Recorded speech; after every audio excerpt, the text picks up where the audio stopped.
યુજીસીનો act બહાર આવ્યો છે. એ એવું કહે છે કે જે નીચી જાતિના લોકો છે એવા લોકોના આરક્ષણ માટે જે સુવર્ણ વર્ણ આપણે માનીએ છીએ એના બાળકો જો એ વિદ્યાર્થીને જે એસસી એસટી કેટેગરીના છે એને કંઈ પણ જનરલ કેટેગરીવાળા કહેશે તો એના ઉપર કેસ દર્જ થશે, એને જેલમાં મૂકવામાં આવશે.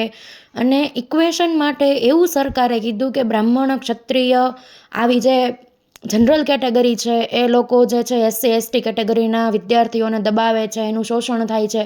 તો એટલું જ કહેવાનું કે જો એસસી ને એસટી કેટેગરીનો આંબેડકર એને ભણાવવા માટે જો એક બ્રાહ્મણના દીકરાએ પોતાની સરકારી નોકરી ન મૂકી હોત, એને શિક્ષા ન આપી હોત અને એક ક્ષત્રિયના દીકરાએ એની ગરીબી દૂર કરીને એની ફી ન ભરી હોત ને તો આ સંવિધાનનો ઘડનારો આંબેડકર તમને કોઈને મળત નહીં.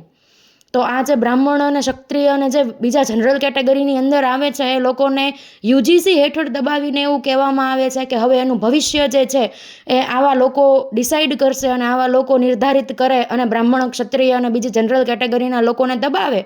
તો સરકારને એટલી નમ્ર વિનંતી કે આ વસ્તુ જે છે એ મૂકી દો. કારણ કે જો બ્રાહ્મણ અને ક્ષત્રિય દેશને ચલાવવા માટે તમને આપી શકતા હોય તો તમારી પાસેથી સત્તા ખેંચી પણ શકે છે. જય દાદા પરશુરામ, જય માતાજી.